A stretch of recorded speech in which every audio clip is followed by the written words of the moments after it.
Hey, what's going on everyone? In this video I'm doing a comparison of the Hisense Sero 7 Pro, which is $150, but it's exclusive to Walmart in America. However, don't be disappointed, I'm pretty sure this will show up on eBay or Amazon very shortly. Remember, I said this is the Pro version of the Sero 7. That means it comes with the Tegra 3 quad-core processor. It's not the Lite version, which is a dual-core, okay? And I'm comparing it up against the Nexus 7, which is about $200 North American. So they're very, very close in specs, and in terms of price point, I personally believe they're the best budgeted tablets in the world right now. But that's my personal opinion. With that said, let's get into the comparison of both tablets. The Sero 7 has the dimensions of 199.8 by 125.8 by 10.8 millimeters, whereas the Nexus 7 is 198.5 by 120 by 10.5 millimeters. What that basically means, even though I said it really fast, is that the Sero 7 is 1 millimeter longer than the Nexus 7. However, it's 5 millimeters wider than the Nexus 7. So the body on the Sero 7 is like slightly bigger than the Nexus 7. In terms of weight, the Sero 7 weighs 371 grams. The Nexus 7 weighs 340 grams. Even though the Nexus 7 is like 30 grams lighter, holding both of them in my hands, the difference is so small, I can't tell the difference in weight, okay? So in terms of weight, let's just leave it as a tie, because holding both of them in the hand, you can't tell the difference. The Sero 7 has a 7-inch IPS capacitive touchscreen with a resolution of 1280 by 800, which basically means the screen is 720p HD.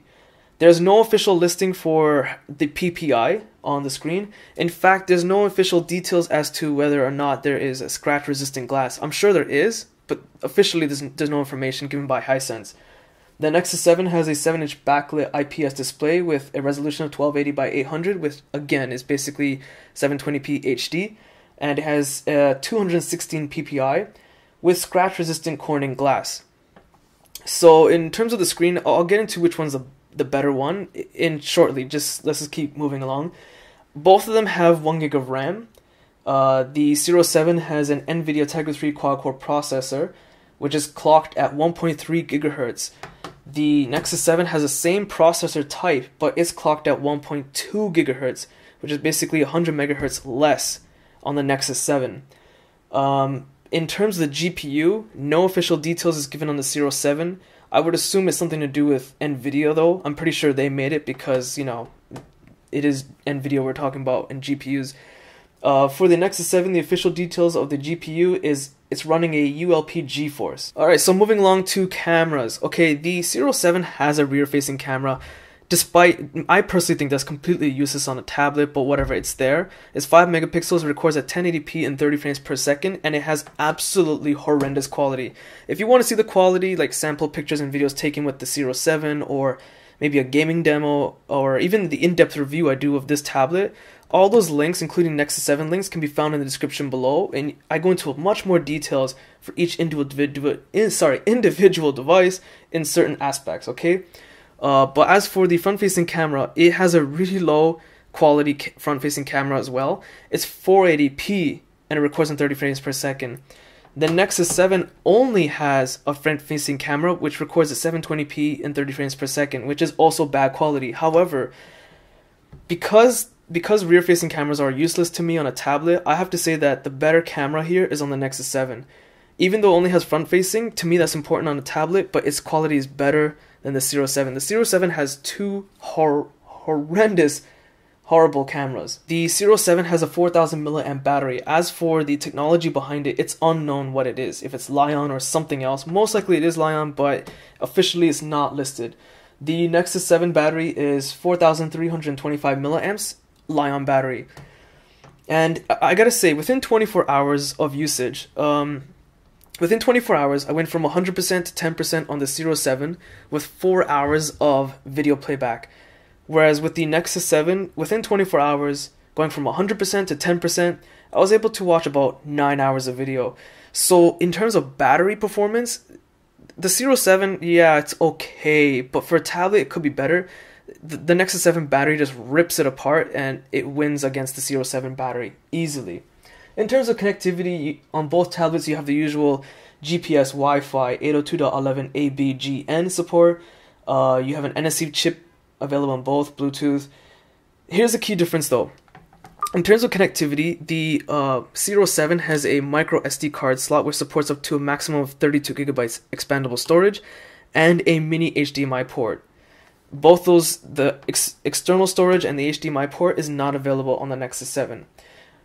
But they both also have the regular 3.5mm jack, which is for headphones or, you know, connecting it to an auxiliary on your stereo system.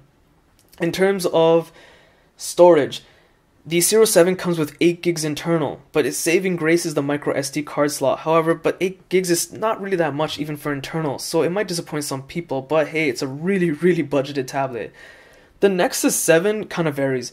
My model is one of the original ones. I have the 8 gig version, and that's it. I'm stuck with 8 gigs internal. I have no external storage options.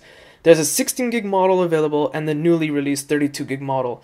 So in terms of storage space, in my situation, because I have the 8 gig Nexus 7, the Sero 7 wins. But for those of you that have the 16 or 32 gigabyte version of the Nexus 7, you might prefer that the Nexus 7 wins in terms of storage space.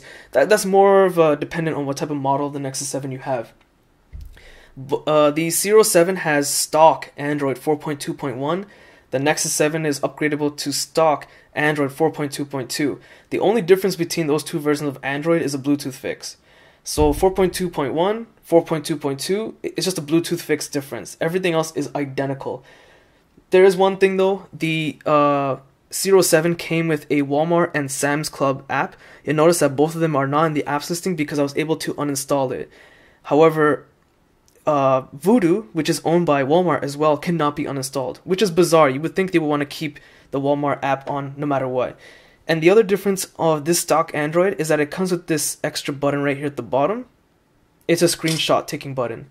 It's easy as that, taking a screenshot on the Sero 7. So it's a nice addition. They didn't have to add it, but it's nice that they did. So going over the body, on the Sero 7 you have nothing on the bottom, nothing on the left. On the top you have a microphone, headphone jack port, micro SD card slot, micro USB port, mini HDMI port. On the right you have power button, volume rocker buttons, rear facing camera, 2 speaker grills which I'll demo for you guys really shortly, and front facing camera. I'm going into this details really fast. As mentioned, if you want to get more detail, watch the individual in-depth review again to more details. On the Nexus 7 at the bottom, you have a micro USB port. The headphone jack is at the bottom for some bizarre reason. On the right, you have a dock connector. Top, you have nothing. On the right, you have power button, volume rocker. On the back, you have 2 speakers in here. It has been confirmed there's actually 2 speakers inside this one single speaker grill. Okay? And of course the front-facing camera in the middle. Unfortunately, both tablets do not come with an LED notification light, which personally to me is really disappointing, but yeah, none of them have a LED notification light. The strange thing here though, which I find is not really useful, but it's available, the Sero 7 can vibrate for alerts and, you know, whatever, whereas the Nexus 7 can't. Vibration on the tablet is pretty odd to have, but it is present. Okay, in terms of screen clarity, the Nexus 7 is on top, and here's the Sero 7. You know, when pinching and zooming and stuff, I can't tell the difference in clarity. They're both 720p HD, they have the same resolution. I assume they have the same PPI because they look almost the same in clarity to me. I can't tell the difference. They both look fantastic, and I can indeed tell that, yeah, okay, these are both HD screens available on these individual tablets. There is one key element though that is different between both tablets. The Nexus 7 is just naturally brighter. So if I were to change the brightness level on the Nexus 7, which you guys are looking at right now, to the middle, it'll be brighter than the Sero 7 if I were to turn it to the middle brightness. So screen clarity, they're both equal. However, because the Nexus 7 is just naturally brighter, in terms of screen performance, the Nexus 7 wins. Not by a lot, but it does win. Okay, as mentioned, the speakers are on the rear side of both tablets. There are 2 speakers in this tablet, 2 speakers in the Sero 7 as well, although the Nexus 7 has a larger speaker grill. However, the Sero 7 is louder, so what I do is I'm going to play the exact same YouTube clip at the same spot. You guys not be able to notice it with my external mic over there, but with my own ears standing in front of both tablets, I can definitely tell that the Nexus 7 isn't as loud as the Sero 7. The Sero 7 is louder, but let me just demonstrate for you guys. I'll play about 5 seconds each for each tablet. Some sample pictures and videos. I have a separate video recorded and pictures taken for each camera. You can find sample pictures and videos. I have a separate video recorded and pictures taken for each camera. You can find. Okay, so again, I can tell with my own ears that the Sero 7 is a bit louder than the Nexus 7. So in terms of speakers, the Sero 7 is better than the Nexus 7. Both have the usual stock keyboard from Android. Here's a weird thing. The Nexus 7 is what, 100 megahertz less in clock speed compared to the Sero 7, in the processor speed rather. But the bizarre thing is that I find that the Sero 7 is a lot more responsive. It just, in general, opening up a keyboard and stuff, it's a lot more responsive, whereas the Nexus 7 just seems to randomly lag on me for some bizarre reason. And trust me, it has nothing to do with me running the swipe keyboard. I just find that the Nexus 7 is just slow in general. Not all the time, but sometimes. When I'm playing video games and stuff, they're about equal. I find that they're pretty much the same. The Tegra 3 chip, works pretty good with video games, but just general snappiness, sometimes the Nexus 7 it's just so sluggish opening a keyboard or the camera. So the smaller tasks, the Nexus 7 is slower. But in general, the Sero 7 is a lot more responsive and quicker. Weird, right? But hey, it is what it is. In terms of mirroring what's on your tablet to your TV, the Sero 7 wins easily because it has the mini HDMI port, whereas the Nexus 7 doesn't have that option. I'm not going to get into quadrant scores or, Antutu benchmark scores of any kind because to me they're useless. I like general practical use and testing with high-intensive graphic games and just generally using the tablet day to day.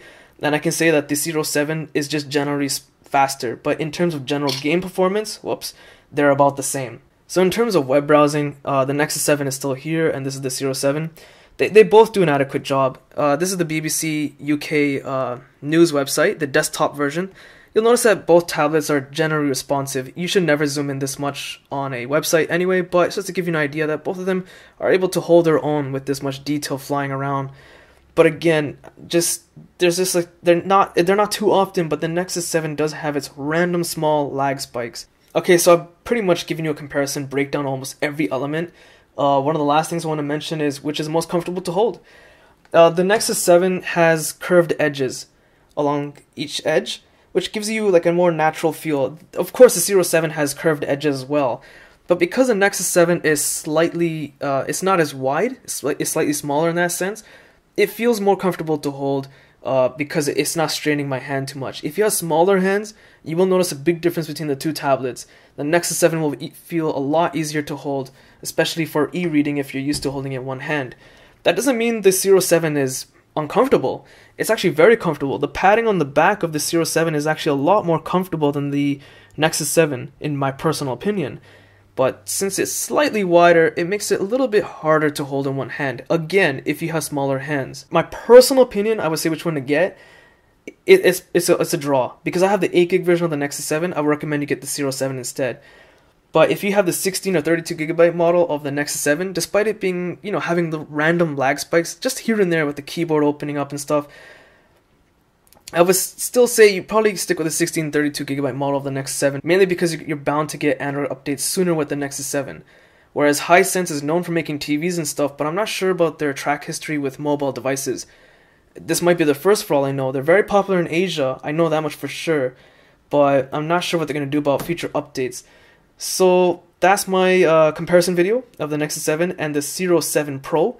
If you found this video useful, check out my website in the description below. Hit the like button, it does help. Subscribe, and thanks for watching.